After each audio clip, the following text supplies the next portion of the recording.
الحمد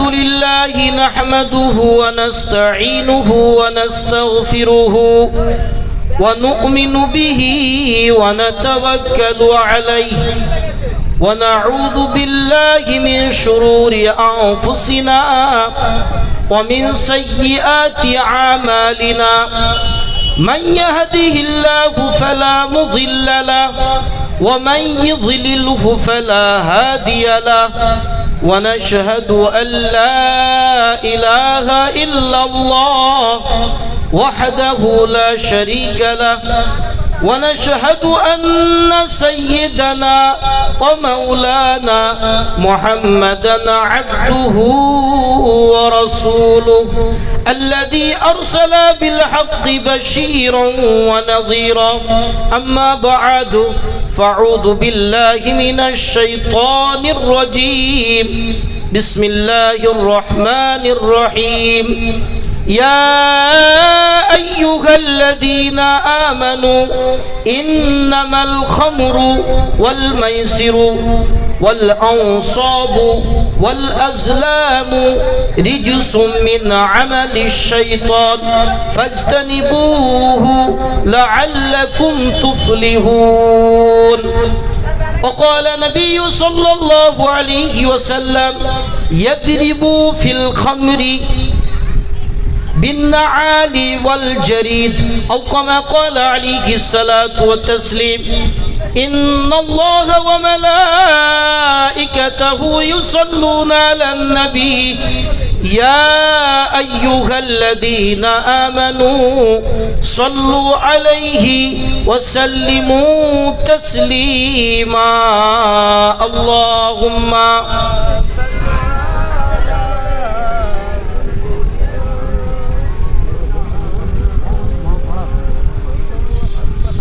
وعلى آل سيدنا مولانا محمد اللهم صل على محمد شكرا اللهم صل على سيدنا مولانا محمد وعلى آل سيدنا مولانا محمد আলহামদুলিল্লাহ সমস্ত প্রশংসা সমস্ত তারিফ সমস্ত গুণগান যাবতীয় ইবাদত সেই মহান রব্বুল আলামিনের জন্য যিনি আমাদেরকে এমন একটি মজলিসে আসা এবং বসা কথা বলার সুযোগ করে দিয়েছেন যেই মজলিসের জন্য আল্লাহ তাআলা আসমান থেকে অগণিত ফেরেশতাকে নাজিল করেন। জোরে বলুন সুবহানাল্লাহ। তাহলে এই মজলিসটা ছোটখাটো মজলিস? আজকের জন্য এটা একটা জান্নাতের টুকরা, একটা জান্নাতের টুকরা। তো এই জান্নাতের টুকরা এই জায়গাতে তাদেরকে ভালো লাগবে, তাদেরকে আসতে বসতে ভালো লাগবে যারা জান্নাতে যাওয়াকে পছন্দ করবে, যারা জান্নাতকে পছন্দ করে, জান্নাতে যাওয়াকে পছন্দ করে। তো দুনিয়ার যে সমস্ত জায়গাগুলো জান্নাতের স্থান আল্লাহ তাআলা বলেছেন, তার হাবিব সাল্লাল্লাহু আলাইহি ওয়াসাল্লাম জানিয়েছেন, তো মানুষ তার জন্য তো লালায়িত হয়ে সেই স্থানে অধিক সময় বসা, সময় দেওয়া তাদের জন্য ভালো লাগার বিষয় হবে। মসজিদ জান্নাতের ঘর না ঘর নয়, মসজিদ জান্নাতের জায়গা। মসজিদে যারা অধিক পরিমাণে বসতে অভ্যস্ত, মসজিদে অধিক সময়ে যাতায়াত করতে যারা অভ্যস্ত, পৃথিবীর মানুষকে আল্লাহ তাআলা বললেন যে ওই সমস্ত ব্যক্তির উপরে না তোমরা সাক্ষ্য দাও যে তারা কামেল ঈমানদার। সুবহানাল্লাহ। যারা মসজিদে অধিক সময় বসে থাকে, মসজিদে অধিক সময় বসাকে পছন্দ করে, মসজিদে তালিম হবে, মসজিদে ইমানের হালকা হবে, মসজিদে ইলমের হালকা হবে, মসজিদে মাসাইলের হালকা হবে, মসজিদে আদবের হালকা হবে না? অধিক সময়ে যারা মসজিদে বসে থাকে বা সকাল বিকাল সন্ধ্যায় যাতায়াত করে, আল্লাহর নবী বললেন যে তাদের জন্য সাক্ষ্য দাও, ফাশহাদু লাহু বিল ঈমান, যে তারা ঈমানের সত্যবাদী।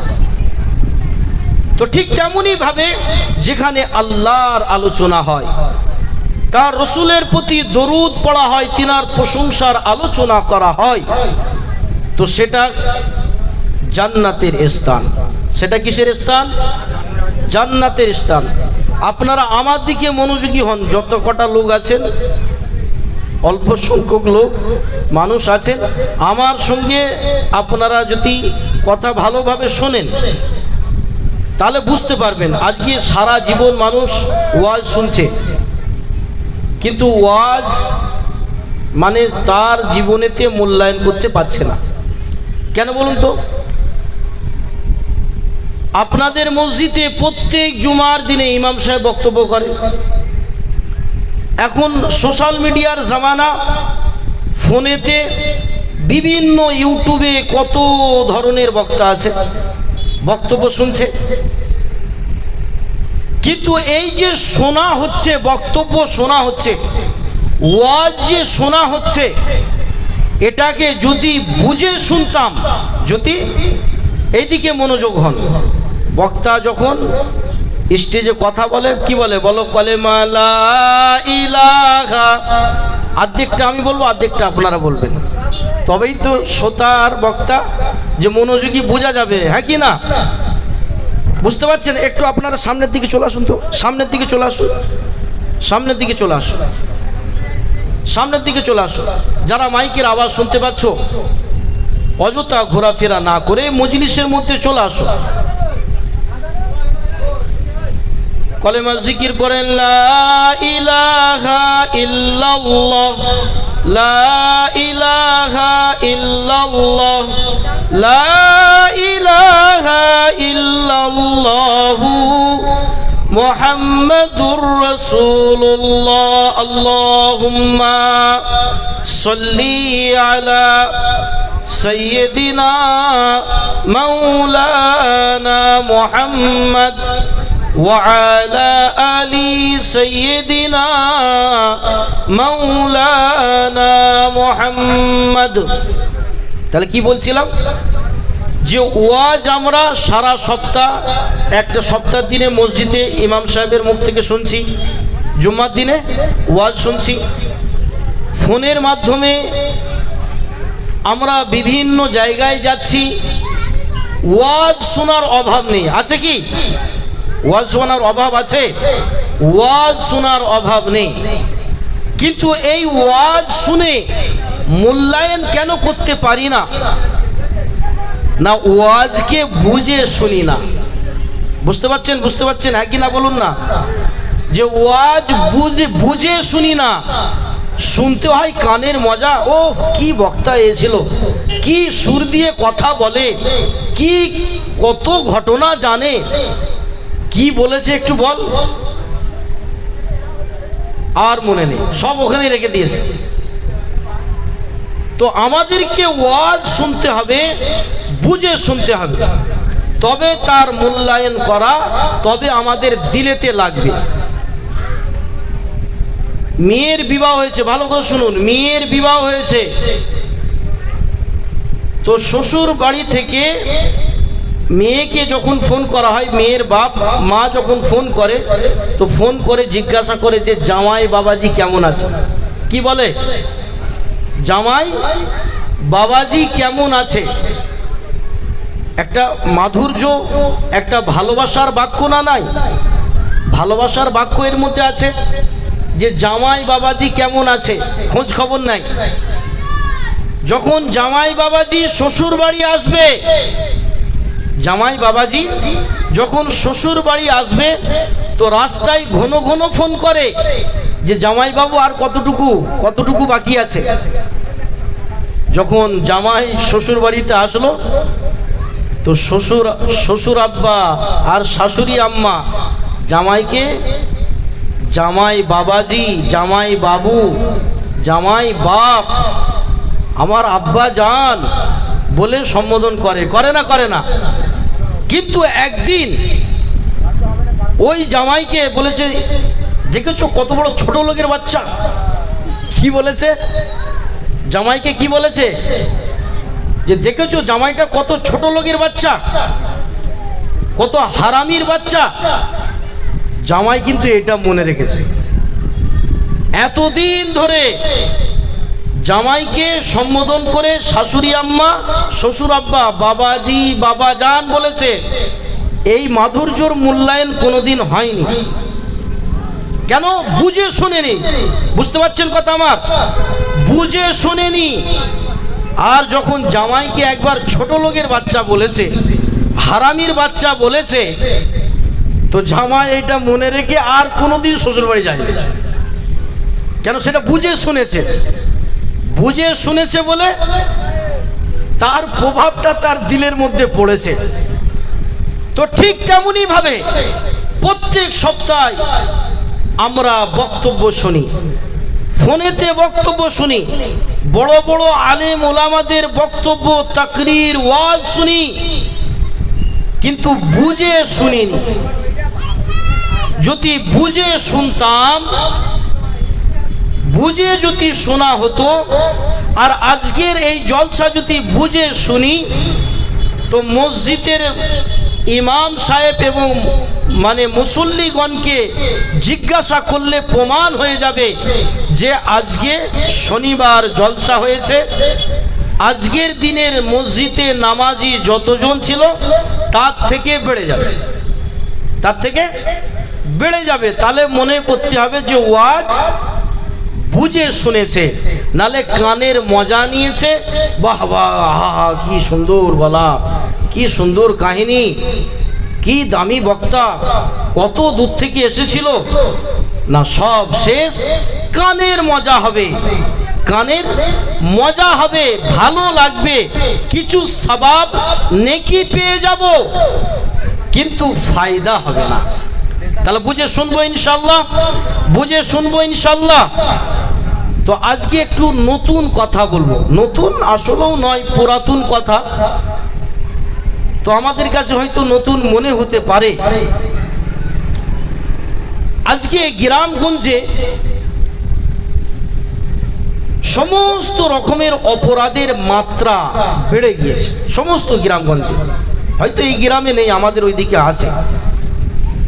আগে দেখা যেত যে একটা পাড়ার মধ্যে, একটা এলাকার মধ্যে, পাড়ার মধ্যে হাতে গোনা কয়েকটা মদখোর থাকতো, হাতে গোনা কয়েকটা মদখোর থাকতো।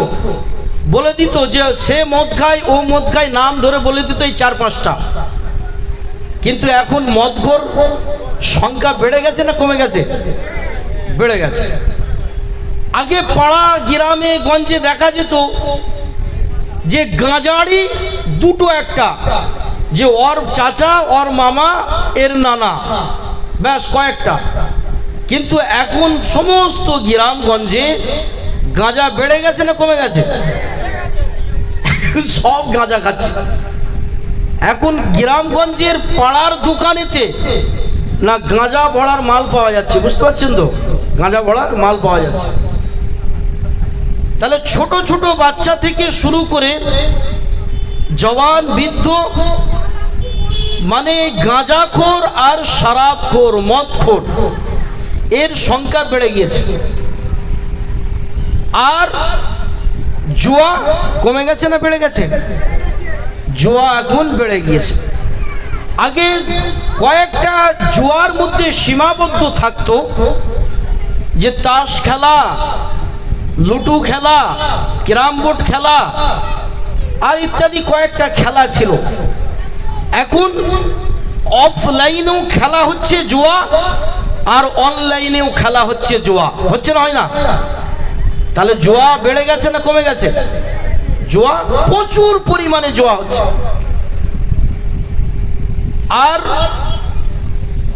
আল্লাহর নাফরমানি, আল্লাহকে ছেড়ে দিয়ে আল্লাহর শক্তির পিছনে না গিয়ে, না অন্যের শক্তির দিকে, যে ইনি হয়তো আমার উপকার করতে পারবে, ইনি হয়তো আমাকে একটু সম্মানের আসনে বসিয়ে দেবে, এই আশায় মানুষ এখানে ওখানে মসজিদ ছেড়ে মাজারে বাজারে ক্লাবে পার্টি অফিসে, না সমস্ত শ্রেণীর মানুষের সমস্ত তবকার মানুষ সেখানে ভিড় লাগিয়েছে। লাগিয়েছে না লাগায়নি? সব শ্রেণীর মানুষ পাবেন। বাজারে যান, সব শ্রেণীর মানুষ পাবেন। ক্লাবে যান, সব শ্রেণীর মানুষ পাবেন। পার্টি অফিসে যান, সব শ্রেণীর মানুষ পাবেন, কিন্তু মসজিদে পাবেন না। তো এই উম্মত কিসের আশা করেছে? না জান্নাত পাবে, জান্নাতের হুর নেবে, জান্নাত থেকে ঝর্ণা মিষ্টির পানি নেবে, হুরবালা গণ আছে তাদেরকে নেবে, সারা জীবন নাফরমানি করবে, অন্যের হক মেরে খাবে, শরাব পান করবে, সুদ খাবে, জুয়া খেলবে, অন্যায় অপরাধ করবে, জিনা ব্যভিচারে লিপ্ত হবে, আর মারা যাবার পরে বলবে দোয়া করো না। কোথায়? জান্নাতে যাবে। কোথায় যাবে? জান্নাতে যাবে। তো আমাদেরকে এবার বুঝতে হবে যে আমরা জান্নাতে যাব কি যাব না, আর এই সমস্ত কাজগুলো আমাদের মধ্যে আছে না নেই, না পরিবর্তন হওয়া দরকার আছে, না পরিবর্তন করা দরকার আছে, না এটা সাজেশন পরামর্শ আপনাদেরকে দিতে এসেছে। অনর্থক কথা আপনাদের কাছে বলতে আসি নাই, একটা সাজেশন, একটা পরামর্শ দিতে এসেছি যে আমি যদি চাই আমার এলাকাকে উন্নত করার জন্য, মসজিদকে ভরপুর করার জন্য, আল্লাহ রহমত আমার গ্রামে বর্ষিত হোক, সবার ঘরে ঘরে বারাকা রহমত দ্বারা ভরপুর হয়ে যাক, যদি সকলেই চান তো এই পরামর্শের দিকে খেয়াল করে, এই মাশওয়ারার দিকে খেয়াল করে পরিবর্তন হওয়া দরকার আছে কি না নাই আপনারা চেষ্টা করবেন ইনশাআল্লাহ। আল্লাহ রাব্বুল আলামিন কালামে পাকের মধ্যে ঘোষণা করে জানিয়েছেন, ইয়া আইয়ুহাল্লাযীনা আমানু ইন্নামাল খামরু ওয়াল মাইসিরু। আল্লাহ তাআলা ঈমানদারদেরকে লক্ষ্য করে বলছেন, হে বিশ্বাসী বান্দারা শুনে নাও, ইন্নামাল খামরু ওয়াল মাইসিরু, আল্লাহ তাআলা তোমাদের জন্য শরাবকে, মদকে হারাম ঘোষণা করেছেন। শরাবকে কি করেছে? হারাম করেছে। আজকে আপনি একটু লক্ষ্য করে দেখুন, সমস্ত গুনাহ হয় কিসের কারণে? না এই শরাব পান করার কারণে। সমস্ত গুনার চাবিকাঠি হলো শরাব। সমস্ত গুনার চাবিকাঠি কি? শরাব। আজকে যদি আপনার ক্যালকুলেশন করেন, সমীক্ষা করেন, বিবেচনা করেন, ঈদের সময় অন্যান্য অনুষ্ঠানে ওকেশনে মুসলিমদের এবং অমুসলিমদের বাইকে অ্যাক্সিডেন্ট হয়ে মারা যায়। কত নওজওয়ান কবরে ঘুমিয়ে গিয়েছে, তারা স্বাভাবিক অবস্থায় বাইক চালায়নি। কি খেয়ে চালিয়েছে? শরাব খেয়ে। স্বাভাবিকভাবে বাইক চালায়নি। বেশিরভাগ অ্যাক্সিডেন্ট হয়েছে, মারা গিয়েছে, তার মূল কারণ কি? বলেন বলেন। মদ, শরাব। অনেক বাড়ির মধ্যে, অনেক এলাকার মধ্যে স্বামী স্ত্রীর মধ্যে ঝগড়াঝাটি লেগেই আছে না নেই? অনেকের আবার তালাক পর্যন্ত হয়ে গিয়েছে। মদ খেয়ে বলছে আমি তোমাকে তালাক দিলাম, তোকে আর ভালো লাগে না, তোর সঙ্গে আর সংসার করব না, তোকে তালাক দিয়ে দিলাম।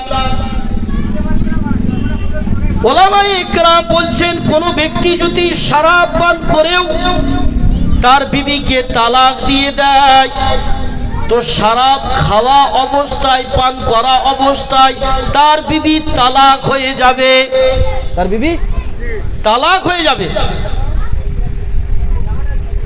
অন্যান্য মানুষরা প্রশ্ন করবে, তো সে তো মদ খেয়েছে, স্বাভাবিক তো সে নাই, তার বুদ্ধি ব্রেনকে হারিয়ে ফেলেছে, বুদ্ধি ব্রেনকে হারিয়ে ফেলা অবস্থায় তার বিবিকে তালাক দিয়েছে, বিবি কিভাবে তালাক হবে? গুনাহ, গুনাহ, গুনাহ কি? গুনাহ, গুনাহ। 5টা আঙুল এক হতে পারে না, একটা বাপের 5টা সন্তান এক হতে পারে না, সকলের মনোভিত্তি এক হতে পারে না, কিন্তু শরীয়তের কানুন যেটা সেটা সবাইকে মানতে হবে। সেটা একটা বাপের 5টা সন্তান 5 জনকেই মানতে হবে। সকলের, কারো দিল ছোট, কারো দিল বড়, কেউ কুঞ্জুস, কেউ কৃপণ, কেউ দিলদার, ধনাঢ্য, মন উদার হতে পারে। 5টা আঙ্গুল 5 রকম, এক সাইজের নয়, ভিন্ন ভিন্ন হতে পারে, কিন্তু শরীয়তের কানুন যেটা সেটা সবার জন্য একই লাগু। আচ্ছা, ওই ব্যক্তিটা যিনি শরাব পান করেছে, যিনি মদ পান করেছে, তো তিনি মদ পান করার আগে স্বাভাবিক ছিল না? ছিল না? বুদ্ধি বিবেক ছিল না? ছিল না? বুদ্ধি বিবেক সৎ ছিল। সে জানতো যে মদ পান করার পরে আমি আমার বুদ্ধি ব্রেনকে আমি ঠিক রাখতে পারবো না, এই কারণেই মদ খেয়ে শরাব পান করে তার বিবিকে যদি তালাক দেয় তো তার বিবি তালাক হয়ে যাবে, তার বিবি তালাক হয়ে যাবে। তো আল্লাহর নবী সাল্লাল্লাহু আলাইহি ওয়াসাল্লাম মদিনার জমিন থেকে শরাবকে যখন আল্লাহর পক্ষ থেকে নিষিদ্ধ ঘোষণা করেছিলেন, হযরতে সাহাবা রাদিয়াল্লাহু আনহুমগণ তিনারা সমস্ত শরাবের পুরাতন বোতলগুলোকে নিয়ে ওই ভাঁড় আর যার মধ্যে শরাবকে সংগ্রহ করে রাখতেন, শুধু শরাবকে তিনারা বার করে দেয়নি, ফেলে দেয়নি, ওই পাত্রতে, যেই পাত্রতে শরাব সঞ্চয় করে রাখতেন সেই পাত্র পর্যন্ত ভেঙে দেওয়ার নির্দেশ দেওয়া হয়েছে। সেই পাত্রকে ভেঙে দেওয়ার পর্যন্ত নির্দেশ হয়েছে। মানুষ স্মৃতিকে খুব পছন্দ করে, যে আমার বিয়ে হয়েছে, আমার শ্বশুর বাড়ি থেকে একটা রুমাল দিয়েছে, একটা ঝাড়ন দিয়েছে, একটা টুপি দিয়েছে, আমি স্মৃতি হিসাবে রেখে দিই। মানুষ স্মৃতিকে পছন্দ করে, পছন্দ করে না? করে না? তো আরবের মানুষরাও স্মৃতিকে পছন্দ করে, তো ওই জন্য শরাবের বোতল, ভাঁড় যাতে সংগ্রহ করে শরাব ভর্তি করে রাখতেন, তো সেইটা যার বাড়িতে পুরাতন হতো, তো সেই ব্যক্তি আরবের মানুষের কাছে না, তার সম্মানটা যেন একটু বেশি, মর্যাদাশীল মানুষ, যে এই ব্যক্তির ঘরে পুরাতন শরাবের বোতল আছে, পুরাতন শরাবের বোতল আছে, যে এই মানুষটি সম্মানিত ব্যক্তি। আর মদ, শরাব নিশা দ্রব্য শ্রবণ করা, এই বলে দিলাম, ওয়াজ করে দিলাম, সবাই শুনে নিল গ্রামবাসী, কালকে থেকে কি ছেড়ে দেবে? ছাড়া সম্ভব হবে? এত সহজ বিষয় না যে বলে দিলেই ছেড়ে দেবে, এত সহজ বিষয় না। তাহলে আল্লাহর নবী বলতেন আর সবাই ছেড়ে দিত না, আল্লাহর নবী বলে দেওয়ার পরে তো অনেকজন সারা মদ পান করত। বুঝতে পারছেন কথা? যে আল্লাহর নবী বলে দেওয়ার পরেতেও, হারাম ঘোষিত হওয়ার পরেতেও না অনেকজন শরাব পান করত। তো এমনি এমনি এই শরাব মুক্ত পরিবেশ হবে না। আমনি শুধু শুধু বয়ান বক্তব্য করে দিলেই যে সমাজ নিশা মুক্ত, শরাব মুক্ত, গাঁজা মুক্ত হবে না, এর জন্য আল্লাহর নবীর পথকে অবলম্বন করতে হবে। এর জন্য শরাব মুক্ত সমাজ তৈরি করার জন্য, নেশা মুক্ত সমাজ তৈরি করার জন্য, পরিবেশ তৈরি করার জন্য, না সাহাবাদের পথকে অবলম্বন করতে হবে। আসলেই একটা ব্যাপার হলো যে শরাব কোনোদিন মানুষ পান করতে পারে না। বুঝতে পারছেন কথা আমার? শরাব মানুষ পান করতে পারে না। তাহলে শরাব কে পান করে? বলেন কে পান করে? বলেন। শরাব মানুষের জন্য হারাম নয়। কার জন্য হারাম বলেন তো? জানোয়ারের জন্য হারাম। কার জন্য হারাম? জানোয়ারের জন্য, শয়তানের জন্য। তো যে মানুষ হবে সে শরাব পান করবে না। মনে করতে হবে এ মানুষ নয়, এ শয়তান, এ জানোয়ার যে মদ পান করে। আর জানোয়ার কি জান্নাতে যাবে নাকি? জান্নাতে যাবে না, জান্নাতে জানোয়ার যাবে না। হ্যাঁ, যদি তওবা তিল্লা করে নাই। অনেকজন শরাব পান করত, অনেকজন গাঁজা পান করত, অভ্যস্ত হয়ে পড়েছে, কিন্তু তার এহসাস হয়েছে, তার উপলব্ধি হয়েছে যে ঘৃণিত বস্তু না, এই শরাবকে ছাড়তে হবে। এই শরাব নেশা সেবন করা এটা শরীরের জন্য হানিকারক, শরীরের জন্য ক্ষতিকারক, সমাজের জন্য ক্ষতিকারক, আর পরকালের জন্য ক্ষতিকারক। বুঝতে পারছেন কথা? এই শরাব আপনি ছাড়বে না। মানুষ হলো নেশার গোলাম। মানুষ কি বলেন? বলেন বলেন। মানুষ কি? মানুষ হলো নেশার গোলাম, যে সে নেশাকে সহজে ছাড়তে পারবে না। এই আমি একবার সুন্দর করে কোরআন হাদিসে বলে দিয়ে চলে গেলাম, দেখবেন যে আবার যেই কি সেই মদ পান করা বন্ধ হবে না। না, মানুষ হলো নেশার গোলাম। প্রথম যারা নেশা করে তাদেরকে ভালো লাগে, ছাড়ার সময় খুব কঠিন মনে হয়, ছাড়তে মন চায় না, মন চায় ছেড়ে দেব। শরাব তাকে ছাড়ে না, মদ তাকে ছাড়ে না, নেশা তাকে ছাড়ে না। যেমন বাচ্চা তার মায়ের দুধ পান করে, প্রথমে মাকে বাচ্চা ভালো লাগে, প্রথমে মাকে বাচ্চা ভালো লাগে, দুধ পান করে। কিন্তু মা যখন দুধ ছাড়াতে চায় তখন বাচ্চার জন্য খুব মুশকিল ব্যাপার হয়ে যায়, আর মায়ের জন্য কঠিন অবস্থা হয়ে যায়। মা কি করে না, বিভিন্ন কৌশল অবলম্বন করে যে বাচ্চাকে কিভাবে দুধ পান করা ছাড়ানো যায়। ঠিক তেমনি ভাবে যারা মদ পান করে, যারা গাঁজা সেবন করে, সহজেই ছাড়তে পারবে না। কেন? মানুষ হলো নেশার গোলাম। মানুষ হলো নেশার গোলাম। প্রথমে গাঁজা সেবনকারী এবং মদ পানকারী তাকে ভালো লাগবে, সমাজের মানুষ তাকে তাচ্ছিল্য দেবে, সমাজের মানুষ তাকে তাচ্ছিল্য দেবে, তার আত্মীয় স্বজন তাচ্ছিল্য দেবে, গ্রামের মানুষ তাচ্ছিল্য করবে, তাকে উল্টো পাল্টা বলবে। কিন্তু তারও মনেতে একবার লাগবে, কেন আমি পান করছি, ছেড়ে দিই। কিন্তু সে ছাড়তে পারবে না, সে ছাড়তে পারবে না। তাহলে কি পথ অবলম্বন করতে হবে? আল্লাহর নবী সাল্লাল্লাহু আলাইহি ওয়াসাল্লাম, আল্লাহ তাআলা কোরআনে কারীম যখন নাজিল করে জানিয়ে দিলেন যে মদ আজকে থেকে হারাম, নেশা সেবন করা, নেশাদ্রব্য, মাদক দ্রব্য, এই সমস্ত নেশা জাতীয় মানুষের ব্রেন, বিবেক বুদ্ধিকে হারিয়ে ফেলে এমন দ্রব্যকে আল্লাহ তাআলা যখন হারাম ঘোষণা করে কোরআন নাজিল করলেন, নাজিল করার পরে আল্লাহর নবী যখন ঘোষণা করে জানিয়ে দিলেন, সঙ্গে সঙ্গে যারা মজবুত ঈমানওয়ালা ছিল, আল্লাহকে ভয় করত, ঈমানের সাতা খুব মজবুত ছিল, তিনাদের জন্য সহজ হয়েছে যে মদকে ত্যাগ করা, মদকে ত্যাগ করা। আল্লাহর নবী সাল্লাল্লাহু আলাইহি ওয়াসাল্লাম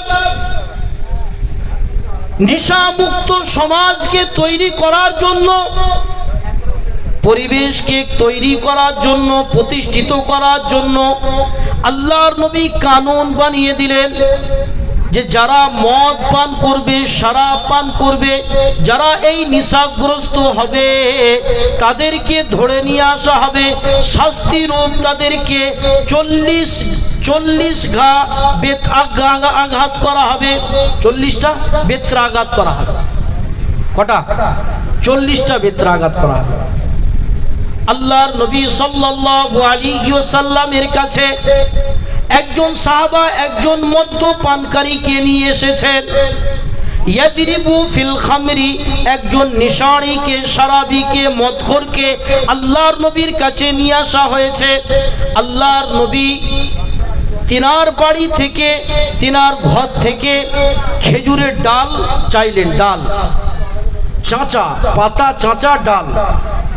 আল্লাহর নবী বললেন যাও খেজুরের ডাল চেঁচে নিয়ে আসো, খেজুরের ডাল নিয়ে আসো। আর আল্লাহর নবী কি করলেন? বিন নাআলি ওয়াল জারিদ, একটা ডাল আর তিনি একটা জুতার বাড়ি নিয়ে তাকে মারতে আরম্ভ করলেন। 40টা বেত্রাঘাত। কটা? 40টা বেত্রাঘাত।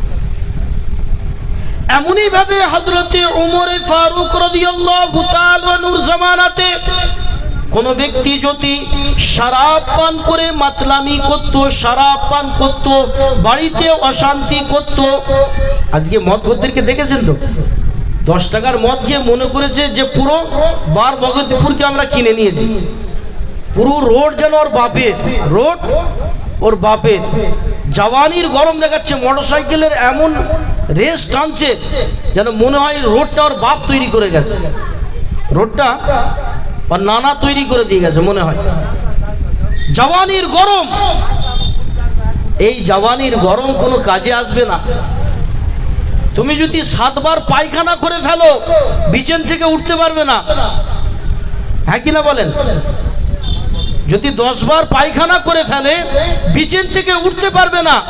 10 টাকার মদ খেয়ে 1000 টাকার মাতলামি করছে, টেনে যদি চড় মারা যায় সে মারা যাবে। তো উমরের যদি জামানা হতো, এই গ্রাম থেকে, এলাকা থেকে না মদখোরকে কিভাবে পরিষ্কার করা যায় না উমর করে দিত, উমর করিয়ে দেখে দিত। যদি আবু বকরের জামানা হতো, উমরের জামানা হতো, যে মদ খেয়ে বউকে মারা, পাড়ার লোককে গালাগাল করা, তোমার এই বেদরামি ছুটিয়ে দিত, উমরের মতো যদি জামানা হতো। তো এটা তো ইসলামিক রাষ্ট্র নয়। যদি কেউ মদ পান করে আসে তাকে আমরা বেত্রাঘাত করব, তার ফ্যামিলির লোক এসেই বলবে যে তোমার বাপের পয়সাই খেয়েছে নাকি, ও আর পয়সাই খেয়েছে, ও আর বাপের পয়সাই খেয়েছে, তোমার বাপের পয়সাই খেয়েছে। বলে না, বলে না, আপনাদের এখানে বলে না, আমাদের ওইদিকে অনেকজন বলে তোর বাপের পয়সাই খেয়েছে, এর বাপের পয়সাই খেয়েছে। যদি এই ধরনের কথাবার্তা হয় তো নেশামুক্ত পরিবেশ কোনোদিন কায়েম হওয়া বলেন সম্ভবপর নয়। না, এটা ইসলামিক রাষ্ট্র নয় যে উমরের মতো জামানার মতো আমি 40টা বেত্রাঘাত করব। উমর তো মানে 60টা বা 80টা সম্ভবত বেত্রাঘাত করতেন, আল্লাহর নবী 40টা বেত্রাঘাত করতেন। হযরতে আলী রাদিয়াল্লাহু তাআলা আনহু না তিনি 40টা বেত্রাঘাত করতেন। শরাবীকে, মদখোরকে, কেউ যদি মদ পান করতো, শরাব পান করতো, তাকে ধরে নিয়ে আসা হতো, তাকে বেত্রাঘাত করা হতো। তো সেটা যদি না করা, যদি সম্ভবপর যদি না হয়, কমসে কম আমার এলাকার, আপনাদেরকে আগেই কি বলেছি যে আপনাদেরকে কিছু মাশওয়ারা দিয়ে যাব, কিছু সাজেশন দিয়ে যাব, বলেছি না, বলি নাই? তো কমসে কম আমার গ্রামে এমন একটা ইউনিট হওয়া দরকার, কিছু মানুষ তৈরি থাকা দরকার যে মদ খেয়ে মাতলামো আমার গ্রামে চলবে না, মদ খেয়ে মাতলামো আমার গ্রামে চলবে না। যদি মদ খেয়ে মাতলামো করা হয় তাকে ল্যাম্পপোস্টে বেঁধে রাখা হবে, তার বাড়ির লোক, তার ছেলে বা তার বউ, তার প্রতিবেশী এসে যদি বলে ছেড়ে দাও, ছাড়া হবে না, সারা রাত বাঁধা থাকবে। একটা উন্নত মানের জরিমানা দিতে হবে, যে 5,000 টাকা বা 10,000 টাকার জরিমানা। চাই তুমি বড় লোকের ছেলে হও না কেন, তাই তুমি ধনাঢ্য হও না কেন, তাই তুমি শিক্ষিত সমাজের মানুষ হও না কেন, চাই তুমি গরিব হও না কেন, সকলের জন্য এই নিয়ম আমার গ্রামে প্রতিষ্ঠিত হবে। বুঝতে পারছেন? তাহলে মদ খাওয়াটা ছাড়বে, নাহলে বয়ান করে দেবো কোনোদিন ছাড়বে না।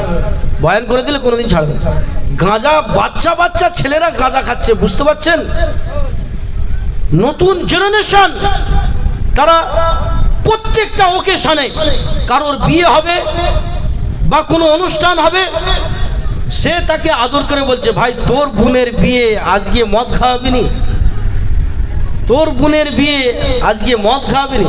ঠিক আছে, আমার তরফ থেকে আজকে পার্টি। কিসের? মদের পার্টি হবে। কিসের পার্টি হবে? মদের পার্টি। যারা কোনোদিন মদ খায়নি, বাচ্চা ছেলে, সেও একদিন ওই 1 ঢোক 2 ঘোট খেয়ে সেও শিখে যাবে। তাহলে মদ খাওয়া বন্ধ হবে? তাহলে মদকে বন্ধ করতে হলে, গাঁজাকে বন্ধ করতে হলে, উমরের মতো জামানা যদি হতো, তাহলে বিন্নাআনি ওয়াল জারিদ, যে ছড়ি আর জুতো দিয়ে পিটানো হতো, তো সেটা তো ইসলামিক রাষ্ট্র নয়। তো কমসে কম না, আমাকে আমার এলাকায় এই সমস্ত মানে একটা ডাঁট বা একটা এই ধরনের প্রতিষ্ঠিত নিষেধাজ্ঞা থাকতে হবে। থাকা দরকার আছে না নেই? হ্যাঁ কিনা বলেন? হ্যাঁ কিনা বলেন? থাকা দরকার আছে না নেই? না হলে সবাই মদ খাবে, বলে বলে পেরেশান হয়ে যাও, কোনোদিন ঠিক হবে না। একটা নিয়ম বানাতে হবে, গ্রামের একটা নিয়ম বানাতে হবে। হ্যাঁ, গান আমার গ্রামেতে বাজবে না। গান আমার গ্রামে, কেউ গান ব্যক্তিগতভাবে শুনছে, গোনা তো বটেই, ব্যক্তিগতভাবে শুনছে, সেটা আলাদা বিষয়। হ্যাঁ, তুমি প্রকাশ্যভাবে না মানুষকে জানিয়ে ডিজে বাজাচ্ছ তোমার বিয়ের অনুষ্ঠানে বা কোনো উৎসবে। হার্টের পেশেন্ট আছে, অসুস্থ মহিলারা আছে, অসুস্থ বুড়া আছে, বৃদ্ধ মানুষ আছে, বাচ্চা, ছোট ছোট বাচ্চা আছে, তাদের ঘুমের কতটা মানে সমস্যা হয়। মসজিদে নামাজ চলে, কত মানুষ অসময়ে নামাজ পড়ে, কত মানুষের সমস্যা হয় না? হয় না? তো এগুলো বন্ধ হবে না, একটা ইউনিট তৈরি করতে হবে, যে আমার গ্রামে হবে না। নেশা মুক্ত আমার সমাজকে তৈরি করতে হবে, জিনা মুক্ত পরিবেশ তৈরি করতে হবে। তো জিনা মুক্ত পরিবেশ তৈরি কখন হবে না, যখন এই চাবিকাঠি মদ্যপান নেশা ছাড়া হয়। বনি ইসরাইলের ঘটনা শুনেছেন? একটুখানি বলবো।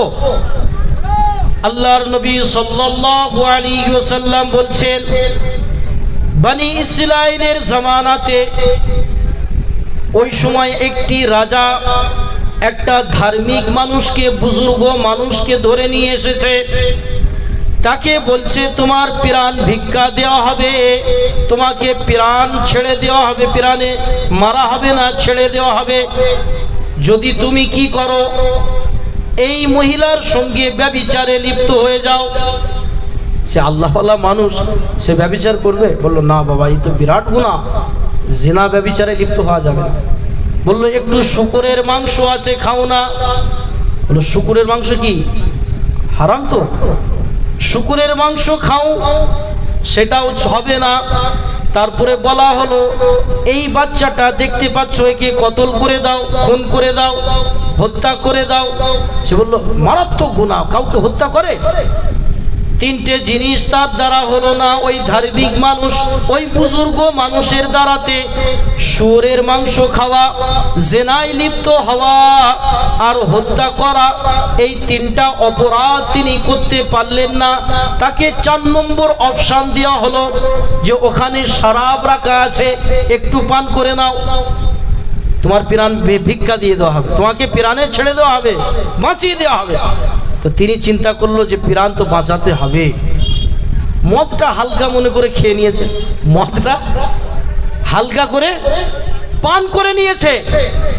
মদ যখনই পান করে নিয়েছে, মদ খেলে মানুষ আর স্বাভাবিক থাকে না, থাকে? মদ খেলে মানুষ আর স্বাভাবিক থাকে না। মদ খেয়ে চাচা বাড়িতে এসেছে, মদ খেয়ে চাচা বাড়িতে এসেছে, চাচা চাচিকে ডাকছে, চাচা চাচিকে ডাকছে। চাচার ছেলে বার হয়ে বলছে, আব্বা মা তো নাই বাড়িতে। বলো কোথায় গেছে? বলো গরু হারিয়ে গেছে, খুঁজতে গেছে। কোথায় গেছে? গরু হারিয়ে গেছে, খুঁজতে গেছে। বলো পট। তাকে কি বলছে? পট শালা। কাকে বলতেছে?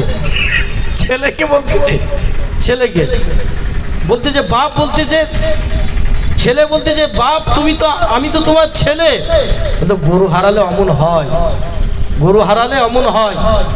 বললো গরু হারালে অমন হয় না, তুমি যেই নিশা সেবন করেছো, যেই মদ্যপান করে এসেছো, তোমার ব্রেন বুদ্ধি, বিবেক বুদ্ধি তুমি হারিয়ে ফেলেছো, বিবেক বুদ্ধি হারিয়ে ফেলেছো। তো ওই কারণেই ওই ধার্মিক মানুষ তিনি মদ পান করাকে বেছে নিলেন, যে এটা মনে হয় ছোট গুনাহ, ছোট একটা অপরাধ হবে হয়তো। তিনি মদ যখন পান করে নিয়েছেন, জেনায় লিপ্ত হয়ে গেছেন। কেন? ব্রেন বুদ্ধি আর কাজ করে না। শুকুরের গোশত দিয়ে মজা করে মাল খেয়েছেন, মদ খেয়েছেন, তাহলে ব্যভিচারে লিপ্ত হলো, শুয়োরের গোশত খাওয়া হলো। তারপরে একজন বাধা দিতে এসেছে, না তাকেও হত্যা করে ফেলেছে। তাহলে চারটি অপরাধ তার দ্বারা হয়ে গেল। সমস্ত গুনার উৎস হলো শরাব। আজকে পারিবারিক সমস্যার সম্মুখীন হয়, স্বামী স্ত্রীর ঝগড়া হয়, স্বামী স্ত্রীর তালাক হয়ে যায়, বাপ ছেলের মধ্যে দ্বন্দ্ব বিবাদ লেগে যায়, প্রতিবেশী প্রতিবেশীর সঙ্গে সম্পর্ক রাখে না। আমি আমার মেয়ের বিবাহ দেব, বিয়ে শাদী সব ঠিক হয়ে গেছে, যে অমুক অমুক তারিখে বিয়ে হবে, অমুক গ্রামে অমুক জায়গায়। আমি আমার নিজের নিকটতম আত্মীয় দুটো মানুষকে ফিট করেছি, যাও মেয়ের বিয়ের তারিখ তো আগিয়ে আসছে, একটু খোঁজ খবর নিয়ে দেখো ছেলেটা ভালো না খারাপ। বলে না, বলে না? খোঁজ খবর নাই না, নাই না? পাড়াতে পাড়াতে গিয়ে খোঁজ খবর নিচ্ছে যে ছেলেটা কেমন। নামাজির কথা গুলি মারো, নামাজি আগে জিজ্ঞাসা করে না, বলে ছেলেটা কিছু নেশা পানি করে না কি? বলো, বলে না, বলে না? নেশা পানি যদি করে তার সঙ্গে আর বিয়ে দেয়? বিয়ে দেয়। নেশা, নেশা এত জঘন্য বিষয়, নেশা এত জঘন্য বিষয় যে সমস্ত গুনার উৎস হলো কি, কি বলেন তো? নেশা। সমস্ত গুনার উৎস, সমস্ত গুনার চাবিকাঠি হলো মদ্য শরাব পান করা। তার বিবেক বুদ্ধিকে হারিয়ে ফেলে। একটা নির্দোষ মানে রুগা পিকপিকে, তার গায়ে হাতে কিছু বল নেই, তাকে খালি একটা বোতল খাইয়ে দাও, সে বলবে আয় চল, আয় দেখে লোক। সে কি বলবে? এত এনার্জি আছে এর মধ্যে। আর আমরা অনেক মনে করি আমরা তো চুল্লু খাইনি, আমরা তো ভিটামিনস, ফলের রস, মানে অন্য ব্র্যান্ডের দামি দামি বিলিতি মাল খাই। সেটাও হারাম। সেটাও কি? সেটাও হারাম। আর গাঁজা মখরু, গাঁজা মখরু না, গাঁজা হারাম। গাঁজা মখরু নয়, গাঁজা হারাম, নিষিদ্ধ বিষয়। তো একটা যে কোরআনে কারিমার যে একটা আয়াত আপনাদের সামনে পড়েছি, শুধু একটা কথা বললাম। কটা? ইয়া আইয়ুহাল্লাযীনা আমানু ইন্নামাল খামরু, যে মদকে আল্লাহ হারাম করেছেন, ওয়াল মাইসিরু, আল্লাহ তাআলা জুয়াকে নিষিদ্ধ করেছে, হারাম করেছে। জুয়া আজকে খেলা হচ্ছে না, হয় না? বলে গাড়ি বন্ধক, গাড়ি বন্ধক দিয়ে দিয়েছে, বলে সাইকেল বন্ধক, বাইক বলে চাবি দিয়ে দিয়েছে জুয়া খেলতে গিয়ে, বলে জায়গা বিক্রি করে দিয়েছে। এমনও শুনে গেছে যে এমন বাজি লাগিয়েছে যে তুই আমার বইয়ের সঙ্গে থাক। আল্লাহ মাফ করুক, নাউজুবিল্লাহ। বুঝতে পারছেন যে জুয়া কতটা মারাত্মক বিষয়? যে জুয়া মানুষকে গুনার দিকে আগিয়ে ঠেলে দেয়, যে বাজি লাগানো। এবার বাজি আবার সভ্যতাও আছে, আবার অসভ্যতাও আছে। ভদ্রতাও জুয়া আছে আর অসভ্যতাও জুয়া আছে। এই যে IPL খেলা হচ্ছে, এটা কি ভদ্র জুয়া? কি জুয়া? ভদ্রতার সঙ্গে একটা জুয়া। কত কোটি কোটি টাকার জুয়া লাগছে জানেন? আরে কে খেলবে না খেলবে, কার কি হবে, আমার কিছু যায় আসে? তার নিয়ে এত মাথা ব্যথা, এত বকাবকি, এত তর্ক বিতর্ক করে যেন কি হয়ে পড়েছে, যেন কি নাই হয়ে যাবে।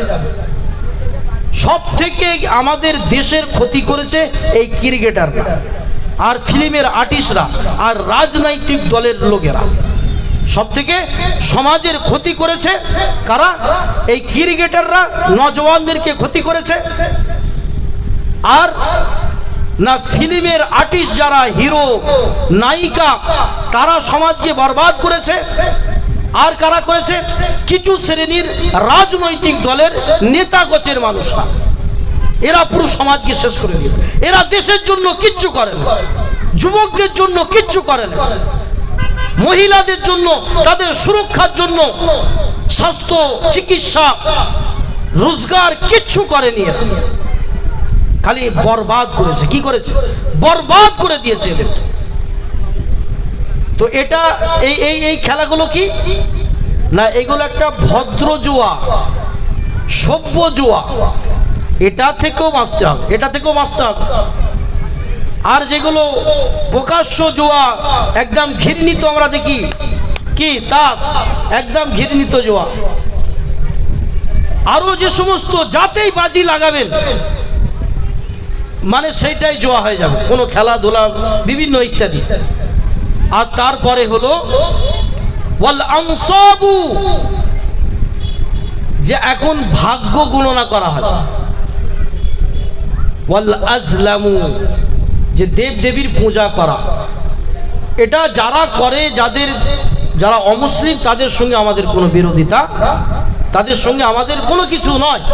যে যা ধর্ম সে তার পালন করুক, সাম্প্রদায়িক কথাবার্তা বলতে আমি আসিনি। যে যা ধর্ম সে তার করুক, কিন্তু আমরা ওই জায়গায় মাথা নত করছি না। কিন্তু ওর মানে ওইভাবেই না আমরা শিরকে লিপ্ত হচ্ছি, ওইভাবেই আমরা শিরকে লিপ্ত হচ্ছি। আল্লাহ তাআলা বললেন ফাজতানিবুহু, যে এই চারটি কাজ হচ্ছে সব থেকে ঘৃণিত কাজ। কটা কাজ বললাম বলুন? কটা কাজ বললাম? চারটি কাজ। শরাব পান করা, জুয়া খেলা, আর ভাগ্য গণনা করা, জ্যোতিষীদেরকে দিয়ে ভাগ্য লটারি বলে, ওই একই ব্যাপার। আর কি না, আল্লাহ ব্যতীত অন্যকে সাজদা করা। এই সমস্ত চারটি বিষয় থেকে আল্লাহ তাআলা বললেন ফাজতানিবুহু, যে এর থেকে বিরত থাকো, লাআল্লাকুম তুফলিহুন, যে তোমরা সফল কাম হয়ে যাবে, তোমরা কামিয়াব হয়ে যাবে। সুবহানাল্লাহ বলবেন না? কামিয়াব হতে চাই না? চাই না? সুষ্ঠু সমাজকে তৈরি করতে চাই না? চাই না? তো সুষ্ঠু সমাজকে তৈরি করার জন্য না আমার গ্রামের মধ্যে এমন একটা ইউনিট থাকা দরকার, এমন একটা সংগঠন থাকা দরকার যারা তা'মুরুনা বিল মারুফ ওয়া তানহাউনা আনিল মুনকার করবে, সৎ কাজের আদেশ করবে, অসৎ কাজের নিষেধ করবে। যদি এই কথার দায়ী যদি না থাকে, এই কথা বলনেওয়ালা যদি ব্যক্তি যদি না থাকে, তাহলে যা বর্বরতা আছে তার থেকে আরো জঘন্য মানের বর্বরতার অপেক্ষা করুন। আজকে দেখতে পাচ্ছেন তো বিভিন্ন জায়গায় কত রকমের বিভিন্ন রকমের ফিতনা ফাসাদের সম্মুখীনে না মুসলমানদেরকে, মানুষকে জড়িয়ে দিচ্ছে। সামনে কি আছে? সামনে কি আছে? ইলেকশন আছে না, কে কি দল করে না করে, কাকে কি সমর্থন করে, সেসব কথা আমি বলছি না। আমাকে ভাবতে হবে, আমাকে চিন্তা করতে হবে। আল্লাহ তাআলা আমাকে বিবেক বুদ্ধি দিয়েছেন,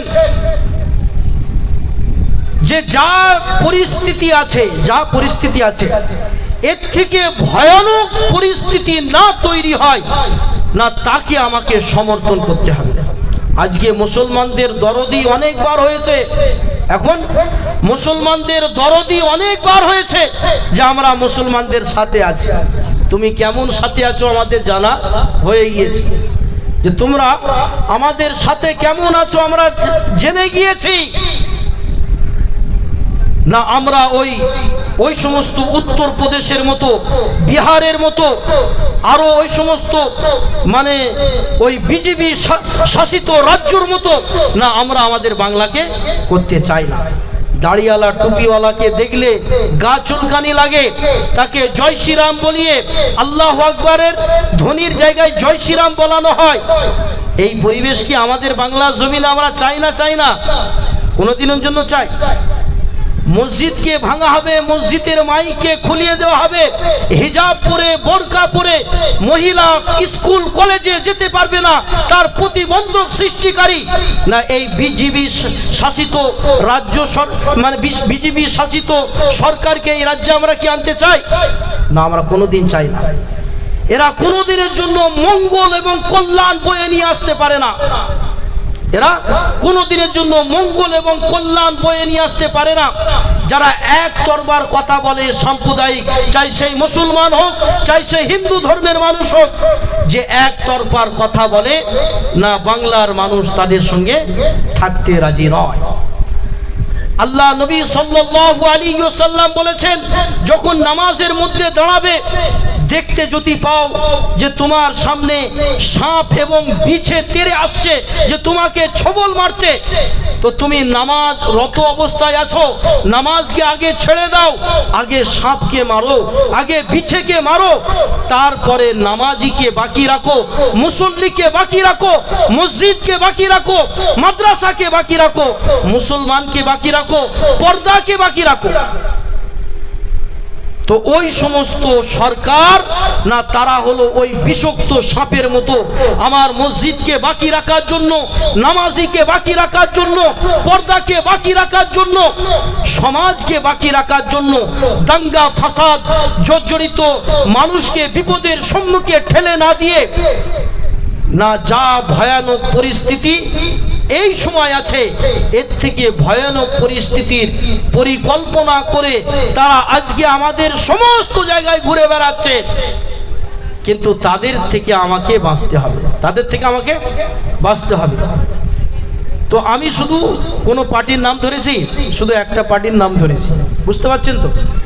যে সে মুসলমান হোক এবং হিন্দু ধর্মের মানুষ হোক, যে সাম্প্রদায়িক কথা বলবে, জনগণের উন্নয়নের জন্য কথা তো বলবে, সকলের জন্য বলবে, চাই সে হিন্দু হোক, চাই মুসলমান হোক, চাই আদিবাসী দলিত আদিবাসী হোক না, সমস্ত শ্রেণীর মানুষের জন্য যারা কথা বলবে না, তারাই হলো উন্নত মানের মানুষ, তারাই হলো উন্নত মানের মানুষ। তো ওই যারা একতরফা কথা বলে, বিভাজন সৃষ্টি করে, একে অপরের মধ্যে দাঙ্গা ফাসাদ লাগিয়ে দেয়, বলে যে মুসলমানদের দোকানে তোমরা খরিদ করবে না, মুসলমানদের দোকানে তোমরা খরিদ করবে না, মুসলমানদের দোকানে তোমরা খানা খাবে না, মুসলমানদের হোটেলে খানা খাবে না। ওই জানোয়ারকে আমরা পছন্দ করি মনে হয়, ওরা মনে করে ওই জানোয়ারকে আমরা পছন্দ করব। কদিন আগে টাকলা বাবা এসেছিল, বুলডোজার বাবা, সে বলতো কি যে আমিও বুলডোজার চালাবো এখানে। মুসলমান এত বোকা নয়, যেটা মানে একটা কি সম্প্রীতির বাংলা, এই সমাজকে বাঁচাতে হবে, এই সমাজকে বাঁচাতে হবে, যুবককে বাঁচাতে হবে, মানুষের উন্নয়নের দিকে এগিয়ে যেতে হবে। তার জন্য এই জঘন্য মানের পাপীকে, ওই বিষাক্ত সাপকে না এই মাটিতে গিরে পুঁতে দেওয়া হবে না, তাকে আসতে দেওয়া হবে না। দেব ইনশাল্লাহ, তাকে আসতে আমরা দেব না। এই বলে আমার বক্তব্য। তো বক্তা আসছে, ঠিক আছে, কথা আপনাদের রাগ ডাক হচ্ছে না তো? রাগ ডাক হচ্ছে না তো? তাকবীর দেন, নারায়ে তাকবীর, নারায়ে তাকবীর। সকলে কলেমা শরীফ পড়ুন, লা ইলাহা ইল্লাল্লাহ, লা ইলাহা ইল্লাল্লাহ, লা ইলাহা ইল্লাল্লাহ, মুহাম্মাদুর রাসূলুল্লাহ। আল্লাহুম্মা সাল্লি আলা سيدنا مولانا محمد मोहब्बत शुरू। अल्लाहुम्मा सल्ली अला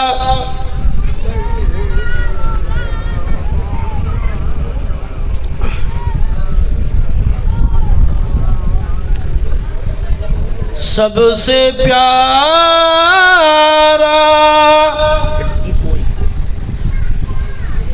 मेरा नबी है, सबसे आला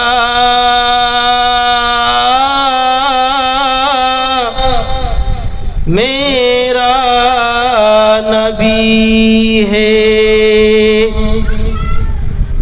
रब को देखा है मेरे नबी ने और किसी ने भी देखा नहीं है।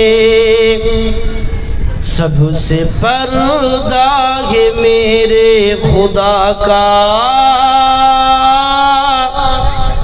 और मोहम्मद से पर्दा नहीं है। सुभान अल्लाह। तो बोलो नारे तकबीर। सबसे पर्दा है मेरे खुदा का और मोहम्मद से पर्दा नहीं है। लाए ईमान उमर जब नबी पर बोले आका की कदमों में जाकर, लाए ईमान उमर जब नबी पर बोले आका की कदमों में जाकर, मिल गया है मुझे कमली वाला अब ज़माने की परवाह नहीं है। सुभान अल्लाह। नारा तकबीर, नारा तकबीर। सबसे पर्दा है मेरे खुदा का और मोहम्मद से पर्दा नहीं है। देखती अगर ज़ुलेखा नबी को हुस्न यूसुफ हरगिज़ न मरती। ठीक ना बेटी? देखती अगर ज़ुलेखा नबी को हुस्न यूसुफ पे हरगिज़ न मरती। मेरे प्यारे नबी जैसा जलवा हुस्न यूसुफ ने पाया नहीं है। सुभान अल्लाह। नारा तकबीर। सबसे पर्दा है मेरे खुदा का और मोहम्मद से पर्दा नहीं है। अल्लाहुम्मा